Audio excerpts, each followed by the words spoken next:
como tema da nossa palestra de hoje, dando continuidade aí ao nosso estudo do Evangelho segundo o Espiritismo, no capítulo 24, itens 11 e 12, nós vamos falar então sobre aquela mensagem bíblica: não são os que gozam de saúde que precisam de médicos. Então essa passagem ela é bem conhecida, né? Um trecho extraído lá de Mateus. E o objetivo, então, nessa noite é nós entendermos um pouquinho, né, qual foi o intuito de Jesus quando ele proferiu essa frase aí com o povo daquela época, né, quando ele esteve entre nós. Então, esse trecho, né, ele fica dentro ali do capítulo intitulado Não ponhais a candeia debaixo do alqueire. Vamos ver então como era exatamente a mensagem, né? Estando Jesus à mesa em casa desse homem, Mateus, vieram aí ter muitos publicanos e gente de má vida, que se puseram à mesa com Jesus e seus discípulos. E o que fez com que os fariseus, notando, dissessem aos discípulos: como é que o vosso mestre come com publicanos e pessoas de má vida? Tendo-os ouvido, disse-lhe Jesus: não são os que gozam saúde que precisam de médico. Então o objetivo aí é nós compreendermos qual é a mensagem que está por trás das palavras de Jesus. Nós sabemos que naquela época Jesus falava de forma ilustrativa, né, figurativa com o povo, para que eles pudessem compreender. Hoje, que nós já temos um conhecimento intelectual muito maior, né, nós temos condições aí muito maiores de compreender, nos cabe fazer uma reflexão mais profunda e mais a fundo nas palavras de Jesus para entender o conceito que ele quis nos passar. Então, para isso, vamos ver quem eram as pessoas ali que ele menciona nessa passagem, né? Os publicanos, então, quem eram? Homens incumbidos de colher os impostos do povo judeu para entregar aos romanos. Por esse motivo, eram considerados traidores e odiados pelo povo. Então, eram os cobradores, né, gente? Os cobradores de taxas, de impostos daquela época. E os fariseus, quem eram?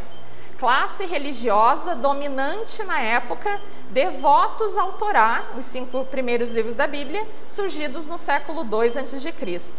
A maioria deles falava em Deus, mas não seguia seus ensinamentos. Então, pelo que a história nos conta, nós sabemos que depois os fariseus foram muito responsáveis pela perseguição, né, a Jesus, por não acreditarem na doutrina que ele pregava naquela época, né? Era um povo que de fato se achava, né, superior, porque tinham esse conhecimento, né, do Torá, mas que resistiram ali aos ensinamentos que Jesus veio nos trazer. Por meio dessa passagem bíblica, percebemos a importância dos ensinos de Jesus na vida daqueles que praticavam o erro. Jesus mostrou que veio ao mundo para atender aos enfermos, os excluídos, os pobres e sofredores. Embora todos nós sejamos imperfeitos, há pessoas que acreditam ser autossuficientes e por isso não erram. Esse pensamento distorcido é próprio do orgulho que temos em nosso espírito. Então, quando Jesus diz que ele veio para socorrer, né, os aflitos, os perseguidos, os condenados e não os sãos, ele quer dizer que aqueles que reconhecem o seu erro, né, que reconhecem ainda a sua ignorância espiritual, são os que de fato precisam dele e precisam do socorro espiritual. Então, muitos de nós, né, nos achamos muitas vezes sabedores de tudo, donos da razão, e muitas vezes nos equivocamos, muito feio, né, em relação a variados temas. Essa presunção que a maioria de nós tem, ela vem ainda da condição de espíritos inferiores que somos, né? Espíritos inferiores que vivem nesse mundo de provas e expiações e que estão aqui ainda para evoluir, para alcançar o progresso, né, moral, evolutivo, para que um dia nós cheguemos a ser espíritos puros, né? de ordem superior, mas até lá tem muito chão ainda pela frente, né? Mas essa presunção, ela vem muito mesmo desse orgulho que todos nós temos, né? Esse achar que nós sabemos tudo, que somos donos da razão, quando na verdade somos ainda espiritualmente muito ignorantes e precisamos ainda de muito conhecimento, de muitos ensinamentos. Por isso que é tão importante nós buscarmos isso, buscarmos esse conhecimento, lendo o Evangelho de Jesus, lendo livros que nos foram publicados aí pelos Espíritos Superiores, com as orientações que nos são necessárias para viver essa encarnação da melhor forma possível. O grande mal que nos dias de hoje assola a humanidade é a ignorância em relação às coisas de Deus. O homem passa a viver como se já não precisasse de mais nada, além dos prazeres da vida material. Comer, beber, divertir-se. Para estes, lembra Jesus, não é chegada a hora do ensinamento de Deus, mas sim para aqueles que já se conscientizaram da condição de imperfeitos e que buscam a verdade espiritual. Então nós sabemos que vivemos num mundo material, né? Temos aí ofertas por todos os lados, né? De inúmeros tipos de prazeres que cada um de nós, né, gosta de um diferente.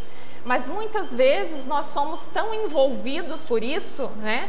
Por essa condição da matéria, que nós esquecemos do principal, que é a razão pela qual estamos encarnados aqui hoje, que é para buscar o nosso progresso moral. Então, muitas vezes vivemos uma vida toda, né, buscando bens materiais e esquecemos do principal. É por isso que estamos aqui hoje conversando sobre esse tema, né, para que nos lembremos aí do que de fato importa, né, do que de fato nos fez sair dos nossos lares, da nossa casa, né, para buscar uma reunião pública, ouvir uma palestra, tomar um passe, quer dizer, procurar um melhoramento, né, seja ele físico ou espiritual. Podemos destacar ainda na passagem bíblica a modéstia e a humildade de Jesus. Ele, o espírito mais superior que já esteve entre nós, fazia questão de sentar-se junto a homens considerados pecadores, os publicanos no caso, né? Daí a importância de nos comportarmos como Jesus, não desprezando os que nos são inferiores moral, intelectual ou financeiramente. É muito comum, né, nós temos dificuldade para lidar com as pessoas que são diferentes de nós. Eu imagino que vocês vão concordar comigo. Nós temos uma tendência a ter mais afinidade com aquele que nos é parecido, né? Que os gostos combinam, que o aspecto, né, da pessoa, de uma forma geral, se identifica conosco. Só que nós temos que lembrar que aquela pessoa que de repente é diferente de você, ela também é filha de Deus, né? Ela também tem qualidades e defeitos como todos nós. Então cabe a cada um de nós fazer um certo esforço, né, para ter um pouco mais de empatia com o outro, independente do outro corresponder àquilo que você espera ou não, porque aí nós temos uma grande oportunidade assim de evolução, né? Porque ali você vai ter que exercitar a tua compreensão, né? A tua fraternidade, de repente com aquele colega de trabalho que a gente costuma dizer que o santo não bate muito, nós não costumamos dizer assim, né? Isso é muito comum, mas aí nós temos que lembrar que superioridade moral nós não temos, gente, porque todos nós aqui somos espíritos imperfeitos. Todos temos defeitos, né? O nosso colega, ele só tem defeitos diferentes dos seus, mas ele é tão imperfeito quanto nós somos. Então essa ilusão de que nós somos melhores do que os outros, ela de fato, ela não existe, né? Ela provém só da nossa cabeça, porque para Jesus nós somos todos iguais e nós estamos todos aqui em fase de aprendizado, né? Em fase de melhoramento. Se não fosse assim, nós não estaríamos habitando a Terra nesse mundo de provas e expiações. Vocês não concordam? Senão nós estaríamos vivendo já num mundo superior, né? Em outro plano, em condições bem diferentes e não nas condições em que a humanidade está hoje em dia. Então, cabe a nós lembrarmos que todos aqui somos devedores, né? Inevitavelmente. Hoje nós somos o fruto das muitas encarnações que nós já vivemos, né? Estamos hoje na melhor condição que nós poderíamos nos encontrar. As vidas que nós vivemos e como nós nos portamos e conduzimos a nossa vida influenciou diretamente nessa vida de hoje.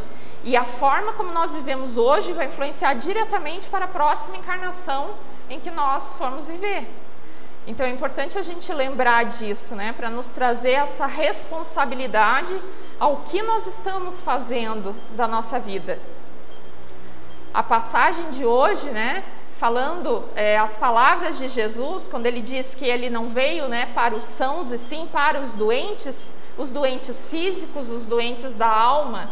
Então, mas para isso precisamos reconhecer que somos doentes, né, para buscar o socorro de Jesus. Então essa prepotência que muitas vezes nós manifestamos, né, em achar que nós damos conta da vida, em que nós nos bastamos, é que nos leva muitas vezes à estagnação.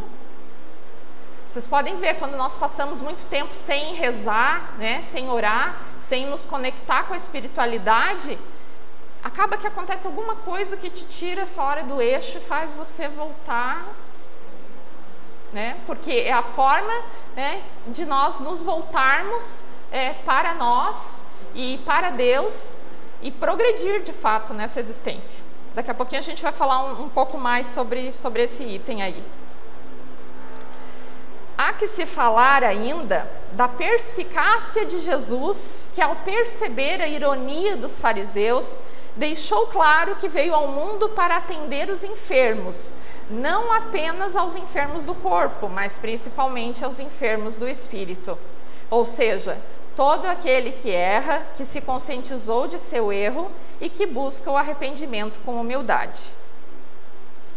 Aos sãos, que na verdade pensam que o são, pois todos temos nossas doenças da alma, imperfeições, estes Jesus afirma que não veio para eles, pois ainda não é chegado o seu tempo. Ressalta-se que para entender os ensinos do Cristo e da doutrina espírita, precisamos estar primeiramente com vontade de aprender, senão de nada adiantará, pois o espírito precisa estar amadurecido para isso.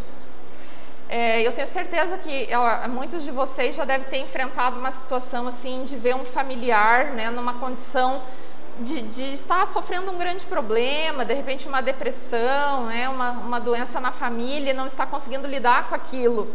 E aí a gente costuma, né, dizer, mas, né, procura uma igreja, procura o centro espírita, e aí a pessoa resiste, não adianta de nada e tal. Né, isso é muito comum na sociedade, mas é isso que dificulta o trabalho de melhoramento, né, de enfrentamento daquela situação difícil e de superação. É bem importante que a gente veja que a gente tem que estar disposto a buscar o conhecimento, a gente tem que estar disposto a aprender, aberto para isso. E Jesus nos ofereceu muitos ensinamentos, seja por meio da Bíblia, né, seja depois com a vinda da doutrina espírita e as revelações que os espíritos superiores nos trouxeram, né? As leituras dos livros, a prática do evangelho no lar, a dedicação, né, daqueles minutinhos diários ali para a prece, é muito importante para isso. Porque assim nós vamos estar ligados, né, conectados com a espiritualidade, consequentemente protegidos, mas também nós vamos estar conscientes, né, da doutrina, dos ensinos de Jesus, e isso vai dificultar que a gente desvie muito do caminho. Porque aí, como a gente já falou, nessa vida material, né, muitos são os caminhos aí que podem nos levar para fora da rota que deve ser seguida. Todos nós temos um propósito nessa existência, né? Uma missão, e queira Deus que nós possamos cumpri-la, né? Que nós possamos chegar no plano espiritual um dia após o nosso desencarne e ver que de fato nós fizemos o que devia ter sido feito. né? E quando eu falo isso, não é uma grande coisa, né, gente? Às vezes é ser uma mãe de família, educar bem seus filhos, às vezes é desenvolver realmente um trabalho de caridade, né, na tua comunidade, com as pessoas que você convive, enfim, o que cabe a cada um de nós refletir sobre isso, rezar muito, né, nos conectar com o nosso mentor, para a gente saber se a gente está no caminho certo ou não. Porque infelizmente nós não sabemos, né? Nós nascemos, né, reencarnamos e sob o véu do esquecimento, né? Então nós não sabemos o que fizemos da nossa última encarnação, o que devemos fazer nessa, né? Mas a única coisa que nós sabemos é que nós temos orientação para conduzir a nossa vida. E é por isso que nós estamos aqui hoje, né? Buscando isso. Conforme os ensinamentos da doutrina espírita, sabemos que o espírito amadurece e fica apto a conhecer a verdade espiritual de duas formas: pelo sofrimento, provas e expiações, e pelo sentimento, desejo do espírito. Então vamos entender melhor, né, essas duas vertentes aí que nos levam a esse amadurecimento espiritual. Por meio dos sofrimentos, o ser passa a encarar a vida de forma diferente. Com a dor, percebemos que não estamos na vida para brincar, mas para progredir. Ao agirmos contra a lei de Deus, estamos sujeitos a sofrer em nós mesmos nossos atos. Então a dor, ela nos obriga à reflexão, né? Coercitivamente, a dor nos chama ao nosso centro. Você é obrigado a olhar para você mesmo e olhar para Deus quando você está passando por um momento de extrema dor. E é por isso que ela vem, né? Inevitavelmente ela vem, porque ela faz parte desse mundo de provas e expiações. Então a dor é um dos caminhos que nos leva realmente a essa conexão com Deus, né? Com os espíritos superiores, e consequentemente leva ao nosso progresso. As expiações são a colheita da plantação que fizemos. Então, as provas, é como já diz a palavra, né? As provas, nós vamos passar por elas para os espíritos superiores, para Deus verificar se nós aprendemos as lições que nos foram passadas nessa vida. Então, é como no colégio, você vai passar por uma prova para ver se você aprendeu o conteúdo. Se você não aprendeu, você vai ter que depois repetir aquele ano, passar pela prova de novo. Então a vida funciona assim mesmo, gente. As provas, elas medem o quanto nós estamos vivendo conforme o que Deus espera de nós, o quanto nós estamos seguindo as leis de Deus, ou não, né? Já as expiações são aqueles débitos que nós acabamos atraindo, né? Adquirindo aí ao longo das existências que nós já vivemos. Então, aqueles débitos que nós adquirimos com os nossos semelhantes, aquelas faltas que nós tivemos, inevitavelmente, pela lei de causa e efeito, nós vamos ter que passar por dores semelhantes para sentir na pele e para aprender a lição de que aquele mal que nós causamos, né, não devia ter sido causado porque é muito ruim. Além disso, temos em nossa vida as provas, situações que nos são colocadas para aprendermos a ter paciência, resignação, força de vontade. Com as provas e expiações, passamos a valorizar a vida e, como elas são produtos de nossas necessidades, evoluímos através delas. É a dor criando algo de bom, o arrependimento e a busca pela melhoria. Então, nada do que nos acontece é por acaso, né, gente? Tudo tem um porquê. Se você está passando por determinada dificuldade na tua vida, é porque naquele ponto ali que o bicho pega. É porque naquele ponto ali que você precisa de progresso, de melhoramento, de reforma. Então, sabendo disso, né, com esse ensino que a doutrina espírita nos traz, nós passamos a encarar essas dificuldades de forma mais serena, sem revolta, né? Até porque não leva nada o desespero.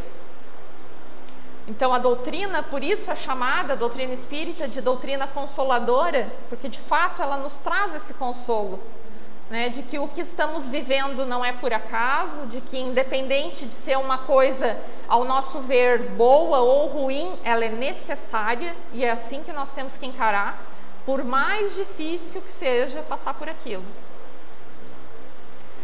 Os espíritos superiores, né, eles nos revelaram já que a felicidade completa não é desse mundo, né, e isso está no Evangelho. Então, nós sabendo disso, né, nós temos esse entendimento de que feliz plenamente não é possível ser, mas parcialmente é, desde que nós vivemos aí a nossa vida, né, viemos a viver ela conforme o ensino de Jesus. Se nós fugirmos desse caminho, gente, inevitavelmente a dor e o sofrimento vai nos encontrar, vai nos pegar ali dobrando a esquina, não vai ter muita alternativa. Há também as pessoas que conseguem buscar o amadurecimento espiritual sem o sofrimento. São pessoas que apenas a matéria não mais satisfaz. Este sentimento leva-as ao desejo do espiritual, ou seja, aprender o que há além da parte material. Então essa é a minoria, né, gente? Porque a maioria de nós acaba aprendendo pela dor e não pelo amor. Mas alguns de nós já têm esse feeling de que é necessário fazer mais do que simplesmente viver nessa vida.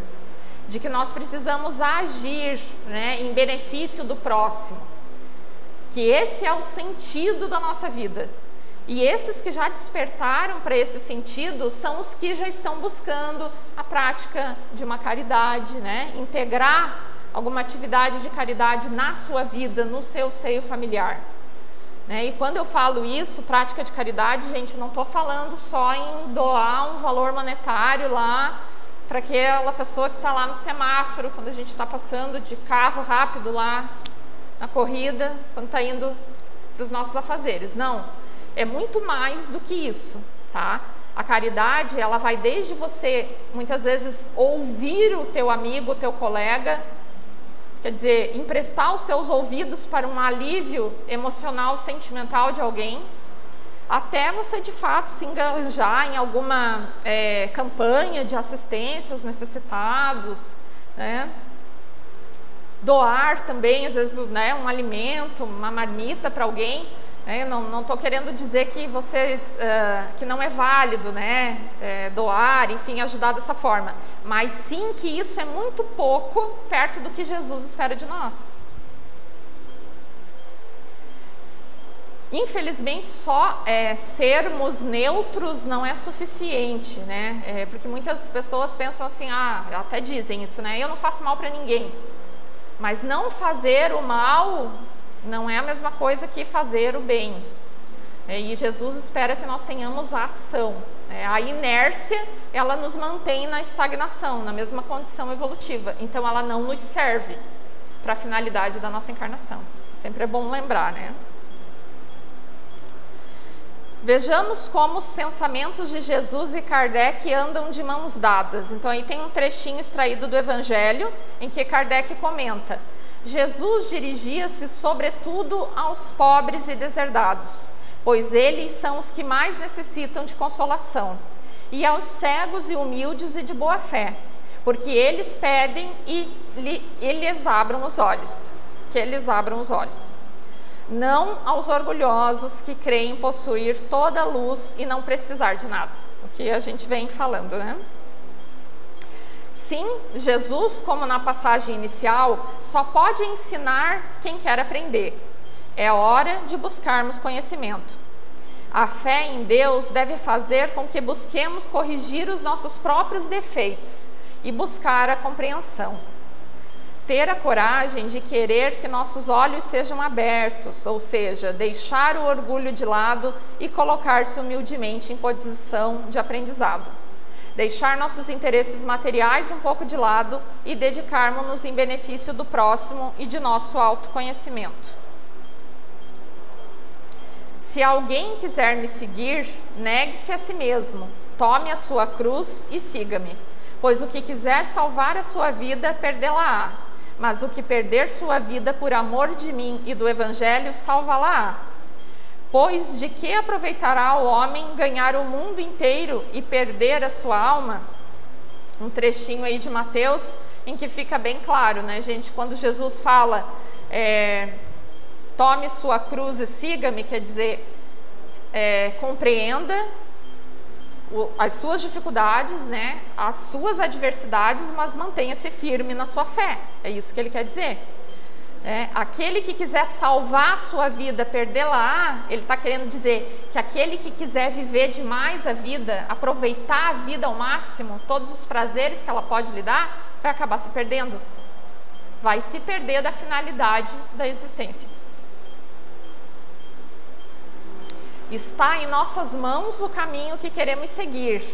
Negar-se a si mesmo é entender que não somos o centro do universo, que devemos buscar nossa melhoria material, nosso conforto, mas este não deve ser o principal objetivo da vida. Caso contrário, nossa existência será totalmente voltada à matéria e estaremos arriscados a perder o que de mais valioso viemos buscar nesta encarnação: o conhecimento espiritual e a prática do bem ao próximo. Devemos viver no mundo e cumprir nossas obrigações sociais e profissionais da melhor maneira possível, mas devemos ter tempo suficiente para buscar nosso aprendizado espiritual. Então, não é proibido melhorar de vida, concordam? Não é proibido a gente querer ter uma casa melhor, querer ter um carro melhor. Isso é justo pelo nosso, né, trabalho digno de todo dia. Mas o importante é que a gente só não coloque isso acima dos valores morais. Que a gente não distorça aí a nossa visão a ponto de achar que para adquirir isso a gente pode passar por cima do outro, né? Ferir quem tiver que ferir aí para o nosso crescimento, né? De ordem aí financeira e econômica. A passagem bíblica que estamos analisando também pode ser abordada sob a ótica da faculdade mediúnica, dom de Deus que se pode empregar tanto para o bem quanto para o mal e da qual se pode abusar. Vejamos as palavras de Kardec.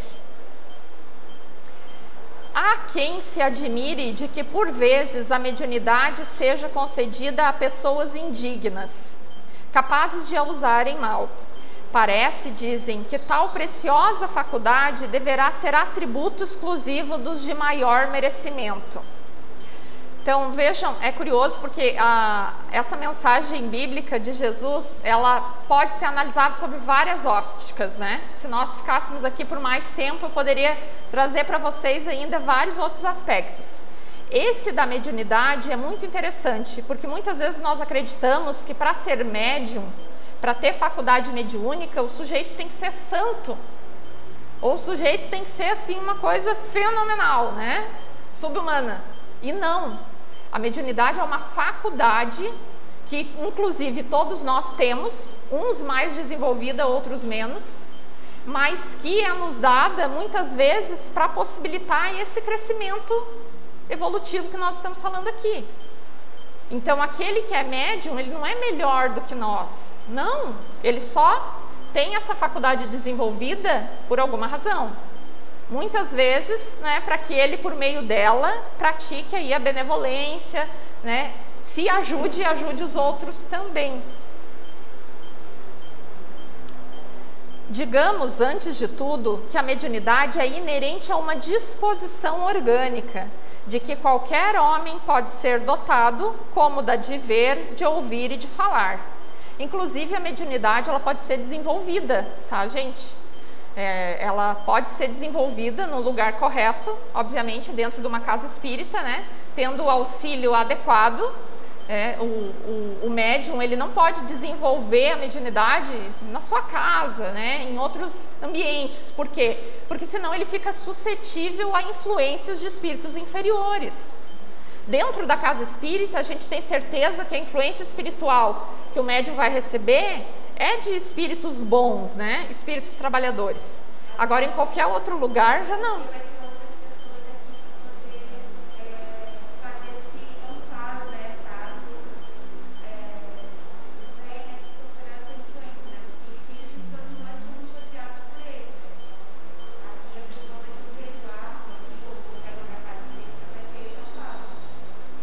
Sim, sem dúvida. Porque aí, além dos médiuns trabalhadores da casa espírita, tem a equipe do plano espiritual, né?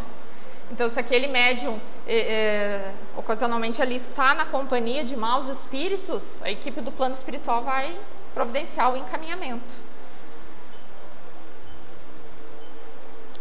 Assim como os olhos nos põem em relação ao mundo visível, a mediunidade nos liga ao invisível. Seu fim é pôr-nos em relação direta com as almas daqueles que viveram, a fim de recebermos ensinamentos e iniciações da vida futura. Então a gente sabe que a mediunidade ela pode ser de vários tipos, né? Tem o médium audiente, aquele que ouve, o médium vidente, o que vê, o que sente. Então são várias faculdades, mas todo aquele que consegue ter essa percepção do plano espiritual, da vida no mundo espiritual, é chamado de médium, né? Deus outorgou faculdades ao homem e lhe dá a liberdade de usá-las, mas não deixa de punir os que dela abusam, né? A lei da causa e efeito que nós já falamos, né? Inevitavelmente vamos sofrer aí as consequências dos nossos atos. Se só aos mais dignos fosse concedida a faculdade de comunicar com os espíritos, quem ousaria pretendê-la? Vocês não acham? Se só aqueles perfeitos, né, moralmente falando, pudesse ser concedida a mediunidade, então acho que não ia ter médium, né, nessa existência. A mediunidade é conferida sem distinção, a fim de que os espíritos possam trazer à luz a todas as camadas, a todas as classes da sociedade, ao pobre como ao rico, aos retos para fortificar no bem, aos viciosos para os corrigir. Não são estes últimos os doentes que necessitam de médico?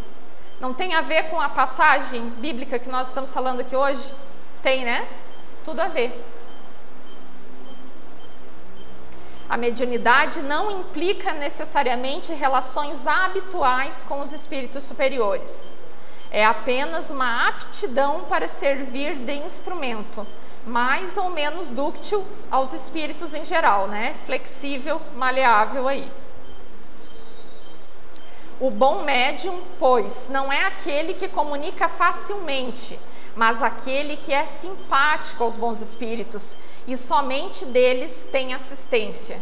Então, a companhia espiritual que nós vamos ter, ela é determinada pelas nossas atitudes, pelas nossas condutas, né? Conforme nós agirmos, nós vamos atrair espíritos inferiores ou superiores. Então, por isso que temos que ficar atentos à nossa conduta e principalmente aos nossos pensamentos, porque os espíritos sabem tudo que se passa aqui na nossa cabeça, né?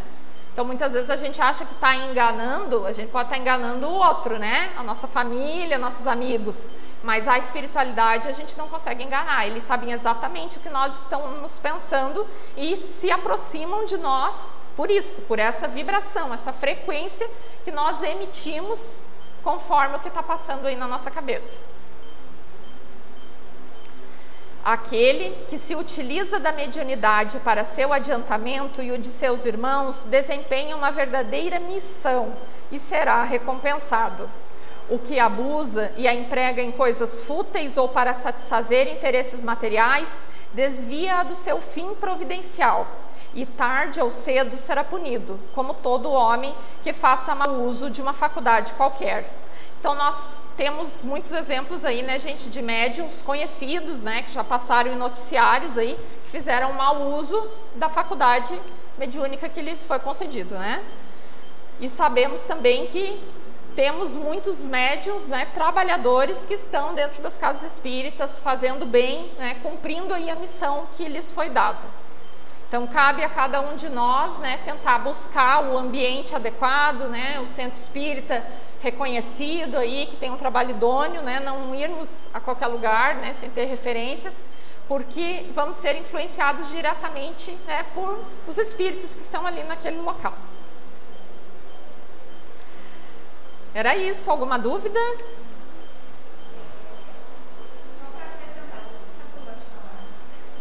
Claro.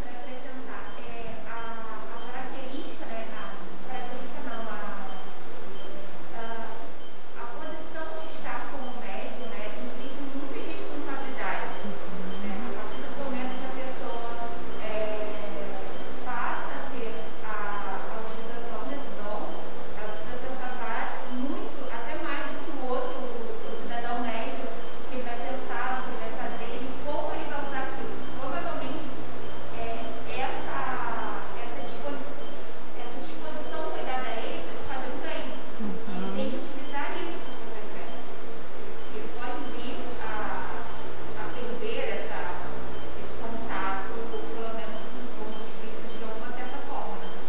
Sim, sem dúvida, né? E uma mediunidade que não é trabalhada, ela pode trazer muito desequilíbrio, né? Para a própria pessoa, para a família, enfim. De fato, ela pode atrapalhar muito a vida, né? Se ela não for desenvolvida e trabalhada no lugar adequado, né? Dentro da casa espírita. É uma grande responsabilidade, sem dúvida. Obrigada.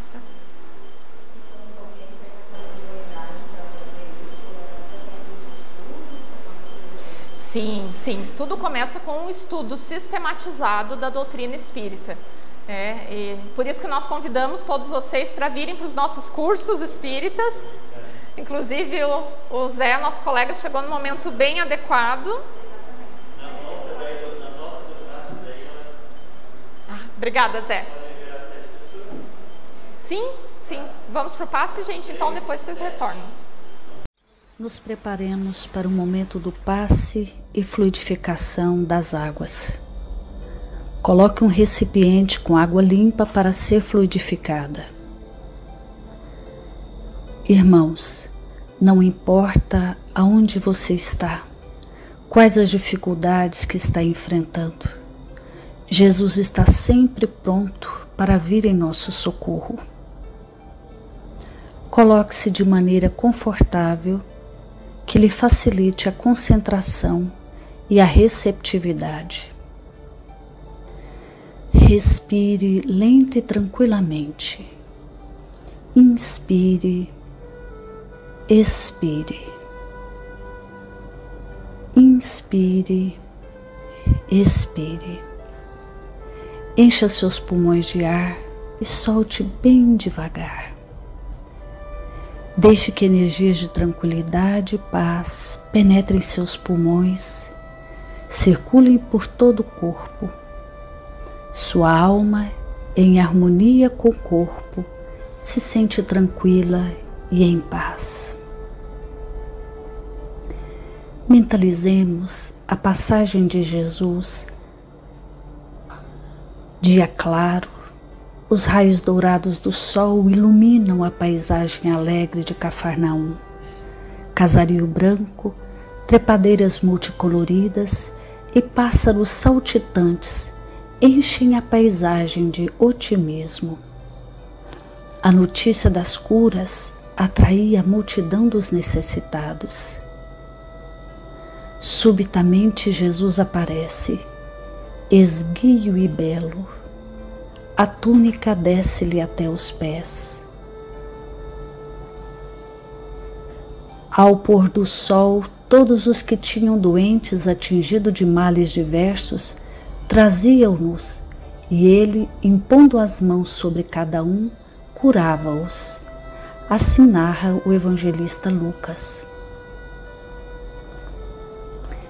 Mentalize Jesus se aproximando de você.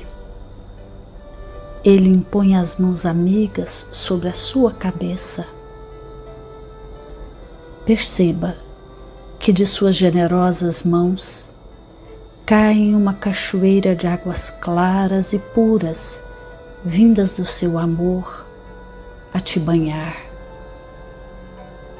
Derramam-se em sua cabeça, descem pelos ombros, banham todo o seu ser, te trazendo paz, serenidade, equilíbrio. Limpam todas as impurezas e te pacificam. Sinta estas águas te banhando, limpando. Respire. Mentalize agora Jesus como sol diante de você. Sua luz, seu calor te envolvem. Sinta as energias curadoras que emanam do Cristo em sua direção. Ele ouve as suas preces. Confie nele. Seu amor é infinito e te acompanha e protege, oferecendo de tudo o que necessitas. Confie. Absorva as energias curadoras de Jesus. Sua luz te envolve. Sinta essas energias percorrendo todo o seu corpo. Sinta-se fortalecido e em paz. Senhor Jesus, divino amigo, estende as tuas mãos generosas, Senhor, e transforma estas águas em remédio para os nossos males físicos e espirituais. Guarda-nos, Jesus, em sua paz. Estende as vibrações de amor em benefício do meu lar, Senhor. Que aqui possa reinar a paz, a saúde, a tranquilidade. Nós lhe rendemos graças, Jesus. Fica conosco hoje e sempre. Graças a Deus. Faça uso da água fluidificada.